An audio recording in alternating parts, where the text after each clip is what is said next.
Bonjour les amis, bienvenue dans une ambiance festive, foraine comme vous les aimez et comme on aime vous conter les belles histoires de ces guinguettes, de ces festivals. Il en est un pour lequel nous avons le cœur gros, c'est celui qui était un de nos préférés, le plus petit, je dis toujours, des grands festivals, le festival de la Laigne.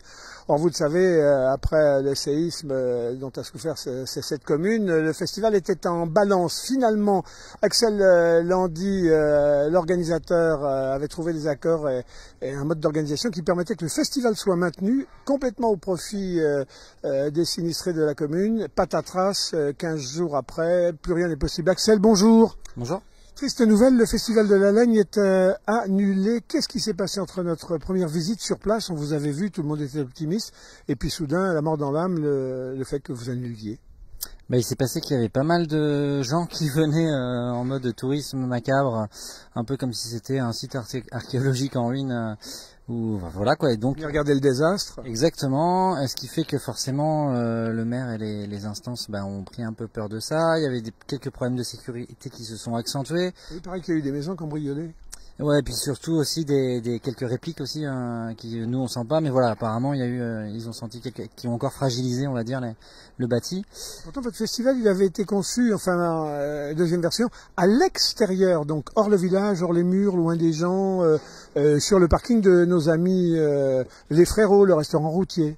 Complètement, mais en fait il fallait qu'on sécurise quand même le village parce qu'ils avaient peur de la porosité entre les spectateurs ou des gens surtout qui profitent d'un festival pour venir faire des larcins ou venir pareil juste badiner dans le village alors qu'il y a quand même un risque. Ça voulait dire plus de barrières et plus de policiers? Ça voulait dire beaucoup plus de barrières parce qu'il fallait bloquer chaque rue, chaque monument, chaque bâtiment public et effectivement des forces de l'ordre en grand nombre. Il se trouve que forcément il y a des sous-effectifs en été et qu'en plus même en mettant des forces privées ça aurait été très cher et puis on sentait aussi, nous on est là pour fédérer forcément et du coup dans le village les tensions existantes par rapport à la situation, donc on n'avait pas envie non plus de participer à ça et à créer des pour, des contre, voilà, ça aurait été un peu dommage et puis non plus on voulait pas non plus forcer la décision. Après honnêtement, je le dis parce qu'on tape souvent dessus, mais la préfecture vraiment a joué le jeu jusqu'au bout. Ils ont vraiment essayé de tout faire pour que ça se passe. Oui, ils ont vu le maire, ils vous ont vu vous, ils ont concilié, ils ont vu les gens. Ouais, vraiment, ils ont jusqu'à la fin, mais forcément, on met beaucoup de responsabilités, de la part des juges sur les maires des petites communes, quoi. Et pénalement, c'était lui qui était responsable en cas de problème, Monsieur Pelletier. Et du coup, je comprends sa crainte et la crainte par rapport à un problème, quoi. Alors Axel, par voie de conséquence, il y a des gens qui ont acheté des places, ils en sont pour leurs frais. Deux, vous avez des artistes qui étaient prêts à venir, y compris solidairement d'ailleurs, etc. Ils vont pas pouvoir venir. Comment vous démêlez tout ça? Alors déjà tout le monde est perdant parce que le fonds de soutien c'est pareil, on comptait récolter pas mal d'argent quand même par rapport au fonds de soutien pour les habitants, donc ça va être une perte vraiment pour eux quoi. Et ensuite il y a trois possibilités pour les billets, soit les gens se font rembourser en intégralité et écrivent au mail de l'Horizon. Alors ça marche pour ceux qui ont acheté les billets par l'Horizon ou sur notre site internet. Pour ceux qui ont acheté à Cultura, Leclerc, Carrefour, etc. C'est Carrefour et Leclerc et toutes ces instances tous ces magasins qui remboursent en direct.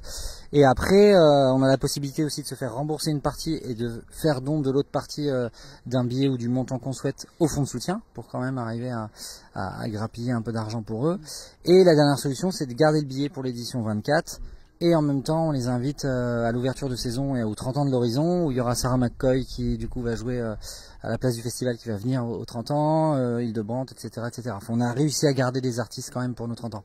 Bon. Stéphane Escher, c'est perdu ou non? Ça se retrouvera, j'imagine qu'il y a des tas d'artistes. Vous nous surprenez toujours avec des nouveautés, des belles trouvailles, et puis des vieux routiers de la chanson française, etc., qui viennent et qui osent plus repartir tellement ils sont bien. Alors, la déception totale, c'est Stéphane Escher? Les artistes, oui, forcément, parce que eux, d'ailleurs, on le voit sur les réseaux, ils font tous des posts de soutien. Ils étaient au courant de la situation, ils avaient vraiment envie d'être là doublement par rapport à cette situation et aussi pour les habitants. Donc oui, après nous, en termes de programmation, ça je suis pas inquiet pour les années futures. Nous, on connaît suffisamment, on a suffisamment de liens avec les productions, avec les artistes. Ça, c'est pas le souci. Le souci, c'est vraiment plutôt même pas par rapport à nous, parce que notre problématique, franchement, elle est légère par rapport aux habitants qui habitent le village et qui n'ont plus de maison, quoi. Donc c'est vraiment pour eux, parce que encore une fois, ce fonds de soutien permettait voilà, de récolter un peu de fonds pour qu'ils puissent se loger en attendant le travail des assurances, parce que ça, on sait, c'est long. Axel, on sait que le village perdra au moins son église, ça c'est sûr. Est-ce qu'il peut perdre son festival? Vous avez des tas de communes autour qui pourraient être peut-être envieuses de vous dépanner pour les années à venir. Le Marais est beau, le Marais est grand. Voilà, après le festival est né avec les habitants de ce village, donc même si... Même vous avez votre racine familiale, là vous avez une racine familiale. Oui, on a des gens voilà très proches qui sont dans le village. Après, c'est ce que je disais, je pense que ça va durer un petit moment, le temps de la reconstruction. Moi, faire un festival sur un parking tous les ans, c'est pas super sexy en termes d'organisation. Donc en revanche, imaginez pendant 2-3 ans de le délocaliser quelque part avec les habitants de la Laigne qui viennent participer et qui sont tous invités en mode voilà, pareil, les fonds récoltés, enfin avec quelque chose de soutien mais qui soit pas dans le village, ça c'est possible, mais il faut qu'on se pose nous à la rentrée pour décider des choses, quoi. Axel Landy, merci. Voilà les amis, écoutez, si vous prenez l'antenne en cours et que vous n'aviez pas vu cette information qui date de maintenant quelques jours, 48 heures, le festival de la Laigne, l'horizon fait le mur, j'ai bien dit cette fois. Bien. Ah, vous avez ne pourra pas se tenir, mais en tout cas sera réorganisé sous d'autres modes dont on vous communiquera bientôt les secrets. En attendant, donnez dans la culture, vous avez des lieux comme celui-ci, ici c'est la Guinguette du côté de la gare à La Rochelle, elles sont nombreuses maintenant sur l'agglomération. C'était dire le besoin qu'avaient les gens finalement de pouvoir se retrouver simplement entre copains le soir en sortant du boulot, etc. Ça nous dit tout ça. Vous étiez un des acteurs de ce type de culture-là. Et ben écoutez, restez dans le paysage et continuez.